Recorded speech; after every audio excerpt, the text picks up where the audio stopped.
Welcome to the Deep Dive. Today we're really getting into something quite fascinating. It's drawn from these ancient texts, a story centered around a woman named Uttarā and her family.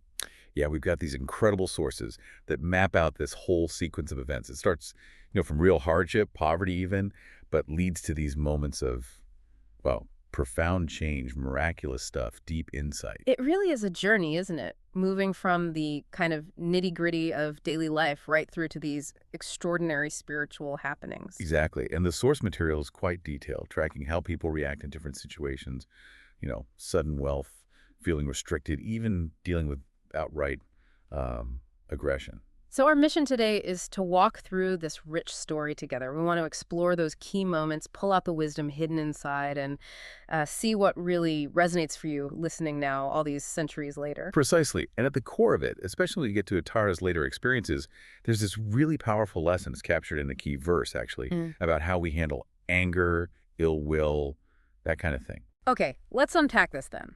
Our journey starts in a city called Rajagaha. The sources introduce us to Puṇṇa, a man described as a poor laborer. He works for a wealthy guy, Sirimā. And his family's small. Just him, his wife, and their daughter, also named Uttarā. That's the whole household. Now, picture Rajagaha at this time. There's a big festival going on, 7 days of celebration. The city's buzzing. Most people are taking time off, enjoying themselves, But Puṇṇa, well, he doesn't have that luxury. He's too poor. He needs the work to survive. So he's planning for a long, tough day plowing. He asks his wife to make him a double portion of food. Right, and this is where things take a turn, almost straight away. At the exact same time, the Venerable Sāriputta, a really major disciple of the Buddha, he's just emerged from 7 days in what's called Nirodha Samapatti. Which is a state of incredibly deep meditative focus, right? Like total stillness. Exactly, and coming out of that, the texts say he scans the world. He's looking specifically for who might be ready for guidance, who's receptive to hearing the Dharma. And he spots Puṇṇa. Yeah. The texts use this phrase, net of knowledge. He sees Puṇṇa in this net and perceives his faith, his capacity to actually benefit from an encounter, and even, interestingly, the potential for great prosperity to come from it. Real, tangible prosperity. So Sāriputta deliberately goes to where Puṇṇa is working. He waits quietly near a bush by a well. Puṇṇa sees him, this venerable hunk, and he stops plowing immediately. His devotion is just obvious, even though he has almost nothing. So what does he offer? The few little things he has on him. A toothbrush stick, probably just a twig prepared for cleaning teeth, and some water from the well. That's fascinating, isn't it? He's poor, working hard, probably hungry already, but his first instinct seeing Sāriputta is stop everything and give what little he can. It really highlights the importance of intention, doesn't it? The mindset of giving. It's the faith, the respect shown, even with humble offering, that seems to matter most here. Okay, so let's follow Uttarā now, Puṇṇa's daughter. She's heading to the field, carrying that double meal for her father. And on the way, she also sees Sāriputta on the road. Ah, another encounter. Yes. And the sources describe her thinking at this moment. She sees it as this rare opportunity, like the stars aligning. Sometimes, she reflects, she might have something suitable to give, but there's no venerable person around. Other times, she sees a monk, but has nothing worthy to offer. But today is different. Exactly. Today, she has both the venerable one and the offering. She even wondered for a second if he'll accept her food, maybe thinking it's too simple. But she decides to go for it. She sees the opportunity. So she sets down the tray, pays her respects properly. And then makes the offer. She invites Sāriputta to accept the food. She acknowledges it might be coarse, simple fare, but she offers it for the sake of her servant, her father, Puṇṇa. That phrasing is interesting, focusing the merit towards her father. Yes. So Sāriputta presents his bowl. Uttarā starts putting the food in, one hand holding the tray, the other serving. Okay, and here's where it gets, well, really strange, actually, unexpected. She's only served about half the food. And Sāriputta covers the bowl with his hand, just stops her, and says, enough. Enough. But it's a double portion meant as one meal. Why would he do that? It seems unusual, definitely. And Uttarā's reaction shows it wasn't expected. Right. She immediately points out, look, this is one portion. It's not easily divided. But then her thinking shifts, doesn't it? It goes deeper. Yes. She asks him to perform a service, not just for her father in this life, but for his benefit in the next life, the next world. And she insists, she really pushes, to give the entire remaining amount. It's like she grasps the spiritual potential of giving the whole thing, wholeheartedly. She seems to understand the power of that complete offering, especially when tied to a wish for someone else's long-term spiritual well-being. And Sariputta, he accepts it all. And as she gives the rest of the food, Uttarā makes this very specific, very profound wish, a kind of prayer. She says, "May I share in the Dharma that you have seen." Wow. Not asking for riches, not for health or status. She's asking for insight, to share in the truth Sariputta has realized. That's powerful. Sariputta agrees, gives her a blessing right there, standing up, and then heads off to find a suitable spot to eat. So Uttarā has just given away her father's big meal. What now? Well, she rushes back home, finds more rice somehow, quickly cooks another meal for Puṇṇa. Meanwhile, Puṇṇa's back in the field.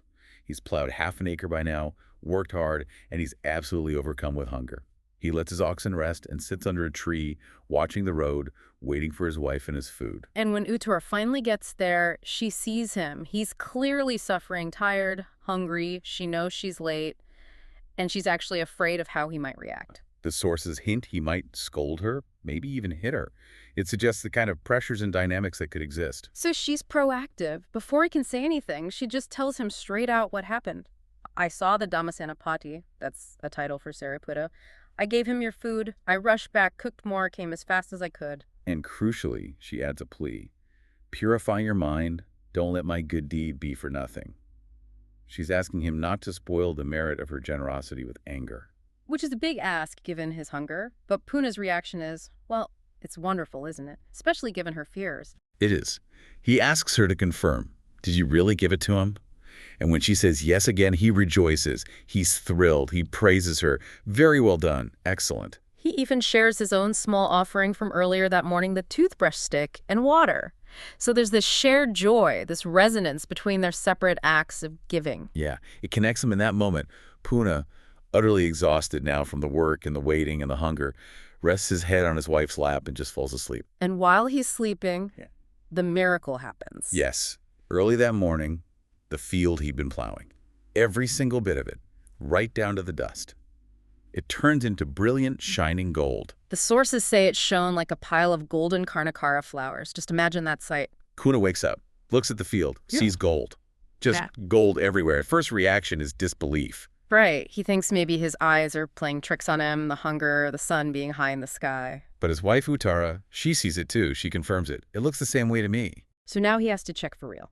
He gets up, walks into the field, picks up a lump, hits it with the head of his plow. And it's real. Solid gold. His realization is instant. He exclaims something like, "The fruit, the result of the donation to the Venerable Dhammapada, it's shown today." Not some reward in a future life, not a subtle internal feeling, but this immediate, massive, tangible result. That's a really striking element of the story, isn't it? This idea of karmic consequences manifesting so quickly, so dramatically. It certainly emphasizes the immense power attributed in this tradition to acts of faith and generosity, especially towards highly realized beings like Sariputta.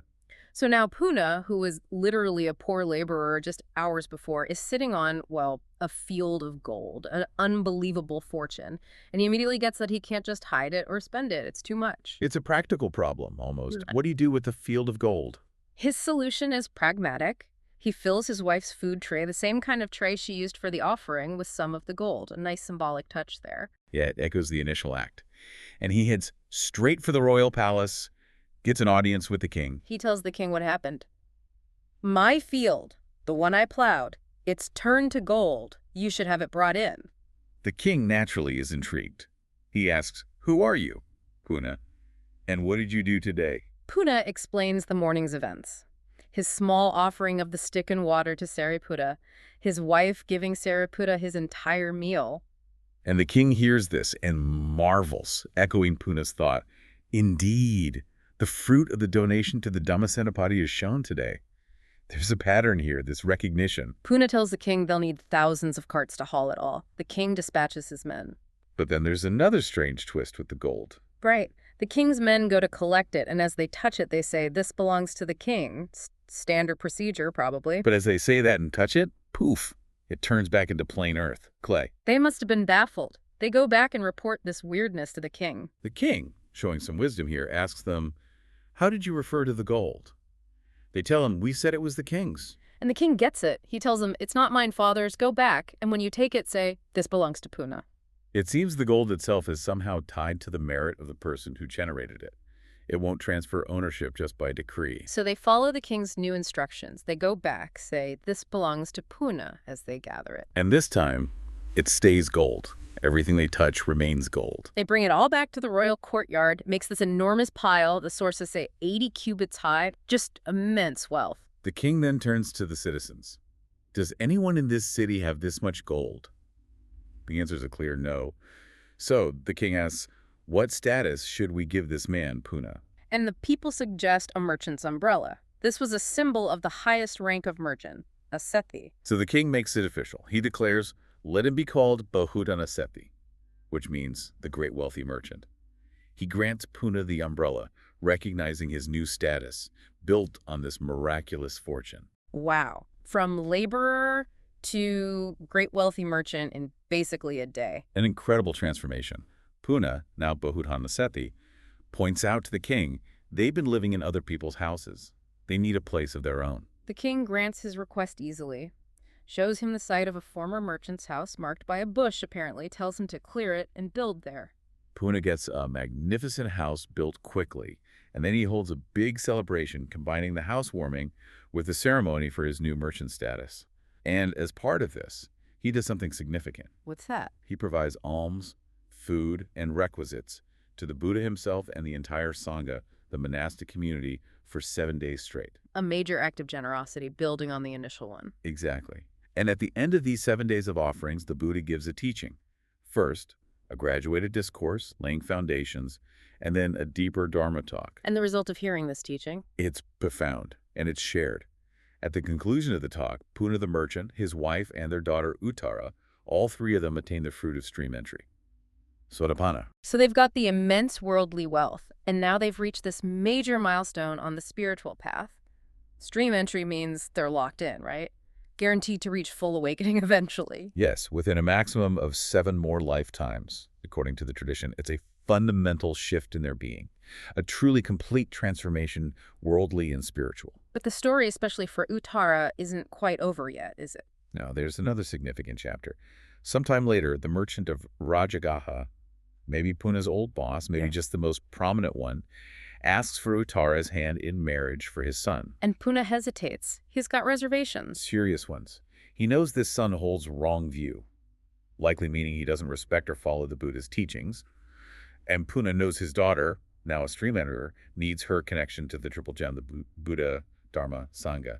Living without that would be impossible for her. But there's pressure. Yeah, social pressure. Other prominent citizens plead with Puṇṇa, probably arguing for the alliance between the wealthy families. So, reluctantly, Puṇṇa agrees. Uttarā is married off. And Puṇṇa's fears prove correct. As soon as she moves into her husband's family home, her spiritual life is shut down. No visiting monks or nuns, no making offerings, no opportunities to hear the Dharma. She's cut off. This must have been incredibly difficult for her, especially after attaining stream entry.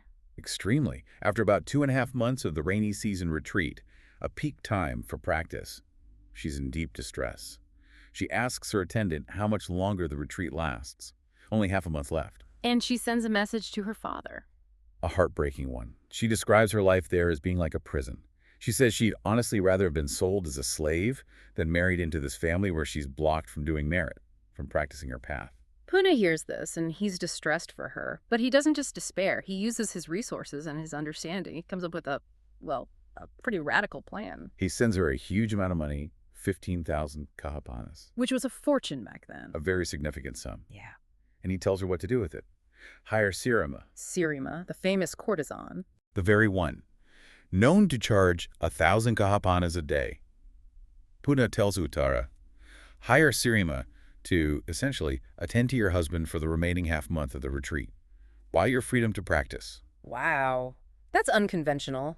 Using wealth to basically hire a substitute wife so Uttarā can pursue her spiritual practice. It's certainly creative problem-solving within that context.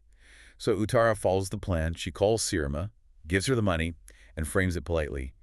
Could you look after my friend, meaning her husband, for this half-month so I can dedicate myself to offerings and hearing the Dharma? And Sirimā agrees. She does. takes the money, goes to the husband, and the husband, apparently quite taken with Sirima's beauty, is perfectly happy with this arrangement. So Uttarā is free. What does she do? She's overjoyed. She immediately arranges for the Buddha and the Sangha to receive alms at her house every day for that remaining half-month. She throws herself into it, busy in the kitchen, preparing everything, fully dedicated to serving and hearing the Dharma. Okay, so we're near the end of this half-month period, the day before the big Pavarana ceremony, which marks the end of the retreat. Right. Her husband is looking out of a window down towards the kitchen area. He sees Uttarā. She's completely absorbed in her work, covered in sweat, ash, soot from cooking for the monks. And he laughs. Yeah. He finds it amusing, maybe foolish. He thinks she's neglecting all the wealth and comfort she has access to, just to serve these bald ascetics, as he thinks of them. Sirimā is standing there with him. She sees him laugh, looks out to see what's funny, and sees Uttarā. And she completely misinterprets the situation. She assumes he's laughing because of Uttarā, maybe sharing some secret joke or intimacy. She thinks they have some kind of ongoing secret relationship. Jealousy kicks in. Big time. The text adds this insightful note. Sirimā, even though she was just hired temporarily, had been living in the house enjoying the luxury for 2 weeks. She'd started to sort of delude herself into thinking she was the real mistress of the house. So this perceived slight, this misinterpreted laugh, ignites this huge rage in her against Uttarā. She starts plotting to hurt her. And she doesn't just plot. Driven by this sudden, intense anger, she acts immediately. She goes straight down to the kitchen. What does she do? She grabs a ladle, dips it into boiling ghee, the clarified butter they were using to fry cakes, fills it up, and heads straight for Uttarā. With boiling oil, she intends to throw it on her. Yes, harmful intent is clear. Uttarā sees her coming, sees the anger, understands what's about to happen. Her reaction here is just central to the whole story, isn't it? Absolutely pivotal. Instead of panicking or getting angry back or defending herself physically, Uttarā goes internal. She engages in this moment of profound reflection. What does she think? She thinks about the service Sirimā has actually done her. Because of Sirimā, she's had these precious 2 weeks of practice. She thinks, my friend has done me a great service. She compares the value of this opportunity to the vastness of the universe. Even the high Brahma realms, they seem small, less important, compared to the virtue of Sirimā, enabling her Dharma practice. That's an incredible perspective shift in the face of imminent attack. It is. And then she makes this internal vow, a test of her own mind state. If there's any anger towards Sirimā in me right now, may this boiling ghee burn me. If there is no anger, may it not burn me. And with that clear intention, that lack of animosity, She actively pervades Sirimā with metta, with loving kindness. and then The miracle happens. Sirimā throws a ladleful of boiling ghee right onto Uttarā's head. damp. It's like cold water. It doesn't burn her at all. Completely harmless. Wow. Just wow. What happens next? Surely people saw this. Oh yes, Uttarā's maidservants see the whole thing, and they are furious. They erupt. They scream at Sirimā, calling her badly behaved, unfit to attack their mistress.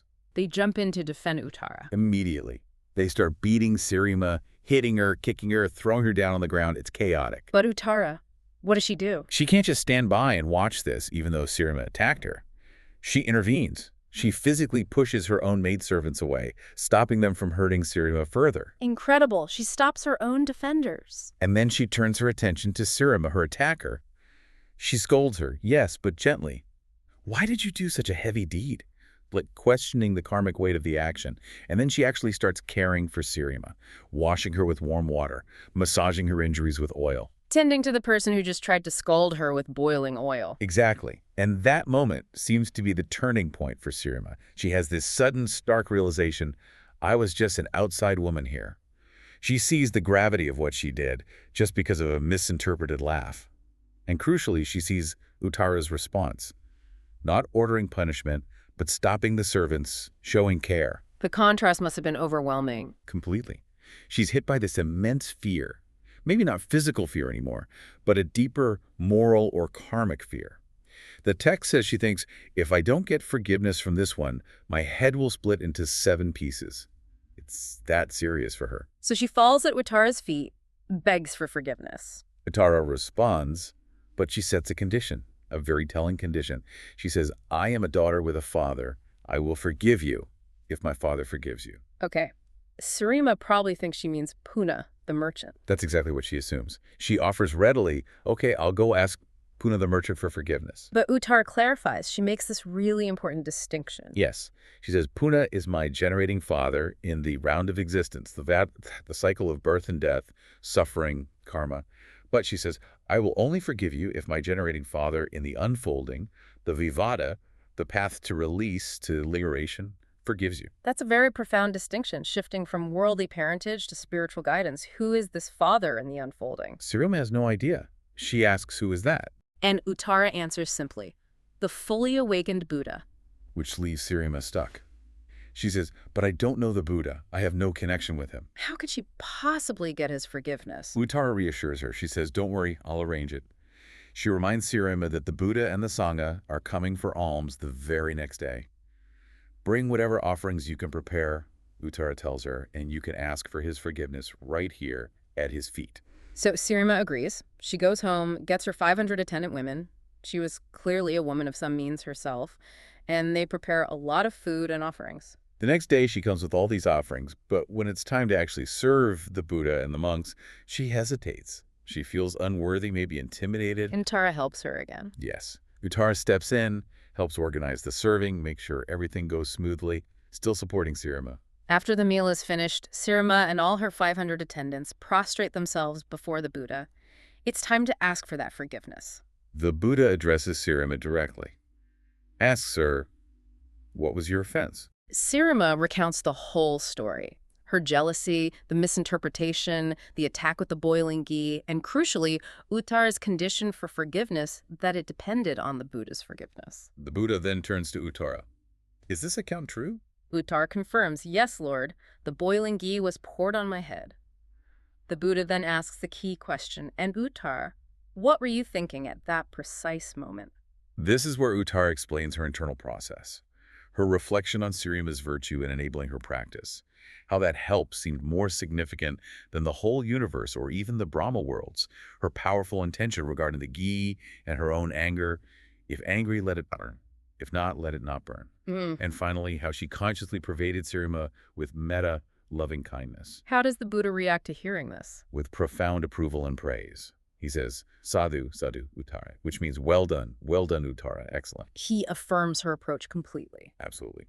He then states clearly that this is the right way, this is how anger should be conquered, and he gives the teaching, the principle behind her action. What does he say? He teaches, you should conquer the angry person with non-anger. Conquer the bad person, the evildoer, with goodness. Conquer the stingy person with generosity, with giving. And conquer the liar with truthfulness. And he encapsulates this in that famous verse. Yes. Dhammapada, verse 223. Let one conquer anger with non-anger, evil with good. Let him conquer the stingy with giving, the liar with truth. Such a powerful, direct teaching arising right out of these dramatic events. What's the final outcome? The impact of the whole event, culminating in this teaching, is immense. At the conclusion of the Buddha's discourse, Sirimā the attacker and her entire retinue of 500 attendant women all attained the fruit of stream entry. Wow. So they also reached that first irreversible stage of awakening. Yes. Just to recap the attainments, Puṇṇa, his wife, and Uttarā reached stream entry earlier after their generosity in hearing the Dharma. And now, through this incident triggered by Sirimā's anger but transformed by Uttarā's metta and culminating in the Buddha's teaching, Sirimā and her 500 attendants also achieved stream entry. This whole ancient story, pulled from these sources, it really does pack a punch, doesn't it? The core lessons are so clear. Definitely. You've got the incredible power of generosity, shown so dramatically with Puṇṇa's transformation from poverty to immense wealth. And the reminder that wisdom and spiritual potential can be found anywhere in a poor family, even emerging through the actions and transformation of a courtesan like Sirimā. And then, maybe the most challenging and inspiring part, is Uttarā's response to aggression. That radical power of non-anger, of active metta, right in the face of someone trying to harm her. It really forces you, listening now, to think about your own reactions, doesn't it? When someone is angry with us, or says something hurtful, or acts with ill will, what's our default? Is it anger back? Defensiveness? Plotting some kind of revenge, even subtly? What would it look like, maybe even in a small way, to try and consciously choose metta instead? To try Uttarā's approach, it's a huge ask, but the story presents it as possible and incredibly powerful. And that idea, Uttarā brings up the father in the unfolding versus the father in the round of existence. That adds another layer too, right? Yeah, it points toward seeking guidance, accountability, maybe even forgiveness from a higher source, a spiritual authority that's oriented towards liberation, not just our everyday family or social ties. Puts things in perspective. So a final thought maybe for you, the listener, to take away from this deep dive. Consider a time you felt wronged or angry or hurt by someone's actions. How did you respond then? And just reflect. What might it look like drawing inspiration from Uttarā to apply non-anger, maybe even goodwill, to that situation now or the next time something similar happens? The story strongly suggests that overcoming the badness we encounter out there isn't really separate from cultivating goodness, non-anger, kindness, generosity, truthfulness inside ourselves. They seem deeply linked. What part of this incredible journey of Uttarā and her family stands out most to you?